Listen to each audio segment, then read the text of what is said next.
A tarifa tributária é um assunto, o IVA é 14, ponto. A tarifa de importação é que é 30, 40, até temos ainda lá alguns 70. Mas isso é um assunto. Outro assunto é o imposto sobre o consumo. O imposto sobre o consumo é que tem sido, por isso é que temos lá os 70, é 60 mais 10 de consumo. E é preciso não confundir mais as pessoas e criar mais dificuldades, que é o imposto justo, porque não é, porque vamos passar de 10 para 14, incluindo um de imposto de selo, por isso estão a incrementar mais 3%. Eu gostaria de dizer ao Sr. José Leiria que é extremamente importante, quando nós estamos a falar para o nosso país, que tentemos não usar palavras que depois parece que estamos a dar uma mensagem. Eu também sou da área de marketing e eu também sei manipular a informação e a comunicação também. Então, vamos só dizer que na SADC, se nós tirarmos o petróleo do nosso PIB, nós somos um país subdesenvolvido. E nenhum país subdesenvolvido, nas condições em que a nossa economia está hoje, se atreveu a fazer a implementação do IVA da forma como nós estamos a fazê-lo. Ainda que tenham estado a cozinhá-lo, e passo a expressão porque eu sou mulher e sou doméstica de profissão, é a minha primeira profissão, dizer que até podem ter começado em 2011, mas o nosso executivo e sobretudo os nossos jovens da AGT têm um problema gravíssimo, são surdos, não ouvem. Nós estamos nas auscultações, vamos para lá, assinamos as folhinhas todas que dizem respeito às presenças e dizem não, nós fizemos a auscultação. Isso é um processo. O outro processo, não menos importante, senão o mais importante, chama-se concertação. Ou seja, depois de nos ouvirem, temos que juntos, caminhar juntos para a formulação daquilo que são não só o calendário da implementação, mas e sobretudo algo que nos foi dito pelo próprio chefe da missão do FMI, que cá esteve em 2018, que dizia ele que era necessário muita flexibilidade atendendo à debilidade da nossa economia. E isto não está a acontecer. E nós sabemos, porque eu também tenho muita gente que é meu amigo na AGT. As pessoas da AGT não estão preparadas. Até podem estar aqui em 2 ou 3 bairros fiscais de Luanda, mas no resto do país não estão preparados. E tanto não estamos preparados que nós também, empresários, temos muitas dúvidas primeiro. Os softwares só foram certificados agora esta semana, no início da semana. Estamos a menos de 2 semanas. E, para além do mais, continuamos com mais de 90% de todos os contabilistas na cidade de Luanda e o resto do país não tem contabilidade, ou não tem contabilistas necessários e suficientes, e como dizia aqui o nosso mais velho José Severino, o que é que nós estamos a fazer? Vamos aprofundar as nossas assimetrias? Vamos continuar a fazer de conta que Luanda é capital e é o país? Ou que tipo de capacidade e inteligência é que nós temos para juntos podermos, porque isto é um problema de juntos, não é vocês da AGT e os outros empresários que já estamos calejados. E uma das coisas que nós não queremos voltar, que volta a acontecer no nosso país, é aquela caça selvática que tivemos durante o tempo do imposto de consumo.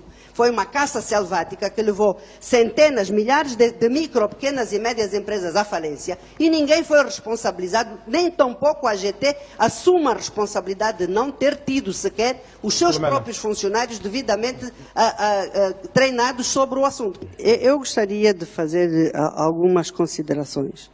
Quais são as universidades que assinaram um protocolo com a AGT para se começar a trabalhar com os alunos já atempadamente com todo este processo, incluindo a parte técnica também, porque, tal como disse aqui o senhor Rui Santos, é algo complicado, 56 páginas ou 26 páginas de especificações técnicas, é necessário estudar, não é?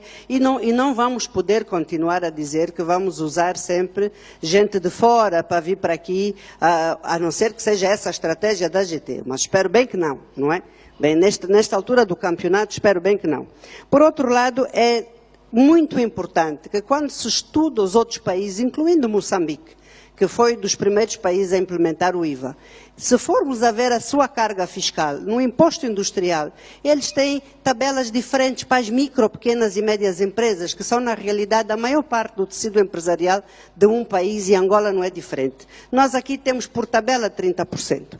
Depois temos um comportamento do nosso Estado que continua a insistir a não pagar atempadamente as suas dívidas, mas que faz outra coisa, penaliza as micro, pequenas e médias empresas com a redução, a dedução na fonte de 6,5% de imposto industrial antecipado, que é outra maluqueira, só se pode dizer assim, porque imposto antecipado também industrial, essa figura não deve existir, para começar, e muito menos nas micro, pequenas e médias empresas, que só estão sujeitas a 2% da sua faturação nos 6 primeiros meses. Portanto, aqui o Estado, mais uma vez, penaliza o empresário. Mas, de seguida, eu gostaria de perguntar, como é que a AGT está a tratar da violação do artigo 88º da Constituição da República no que diz respeito à presunção dos ganhos? Aliás, esta presunção dos ganhos também está no imposto industrial. Portanto, sistematicamente nós vemos que instituições do Estado violam a nossa lei-mãe, a nossa lei da Constituição da República, que determina limites para que a atividade dos impostos também possa ela ser devidamente tratada. Lumena. Bem, eu gostaria primeiro de tentar explicar uma coisa. Sujeito passivo é o escravo do Estado, né? Nós passamos a vossos trabalhadores sem remuneração. Isto é muito importante para as pessoas que estão lá em casa e às vezes utilizamos estes grandes palavrões e não entendemos o que é um sujeito passivo. É mesmo, nós estamos a trabalhar para o Estado com os nossos custos, com os nossos meios e ainda temos que pagar imposto por cima também. Mas, para dizer, eu estou muito preocupada. Estou muito preocupada porque nós estamos a fazer a implementação do protocolo da SADC até o final do ano. Estamos a assinar o protocolo da Zona de Comércio Livre Continental. E, como devem saber, os nossos custos de produção, em relação à SADC, são 30% a 50% acima da média do custo de produção da SADC. Por outro lado, nós estamos a fazer uma oferta de 85% da nossa pauta aduaneira de imediato à taxa zero, o que significa que pode entrar no nosso país à taxa zero, de 85% de toda a nossa pauta aduaneira para a SADC e de 90% para a zona continental africana. Podem-me dizer, é negligenciável a atual troca de comércio entre os países africanos. Mas isto é a oportunidade que, se calhar, os outros vão ter de se organizarem e de entrarem no nosso mercado. O que é que nos vai acontecer? Aonde é que está a estratégia do Ministério das Finanças, da Economia e do Planeamento no nosso país, com a entrada do IVA também, tendo em conta todas estas outras questões que estamos aqui a falar. A falta de capital humano devidamente qualificado, a falta de coordenação e até de parceria entre a própria AGT e as nossas universidades e institutos superiores, por forma a que os nossos próprios filhos sejam devidamente capacitados e que não seja passado o ónus à ordem, porque a ordem não deve ter a função de formação. Aí estão as universidades e os institutos superiores. E depois há outra questão que a mim me continua a fazer muita espécie. A qualidade da despesa do nosso país não reduz por quê? Por que que só nós, os empresários, que não temos tido nenhuma capacitação técnica e profissional, não houve qualquer esforço por parte do Governo, nem sequer para fazer a capacitação técnica e profissional das nossas associações, quanto mais estudar quem é o empresário, que necessidades de formação é que nós temos, que necessidade de capacitação é que nós temos, porque há de ser o empresário sempre a ter que responder quando os contratados do Estado continuam a giboiar nos nossos impostos, que são retirados efetivamente da mesa das nossas famílias.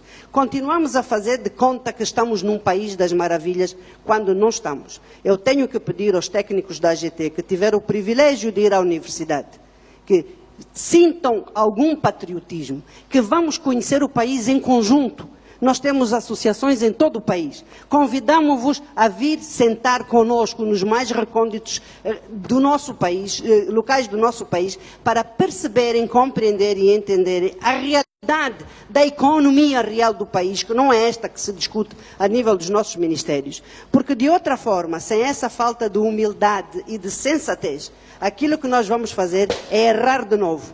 E continuamos a errar porque somos teimosos, porque não nos queremos ouvir e, sobretudo, não queremos trabalhar em conjunto. É isso que eu não entendo.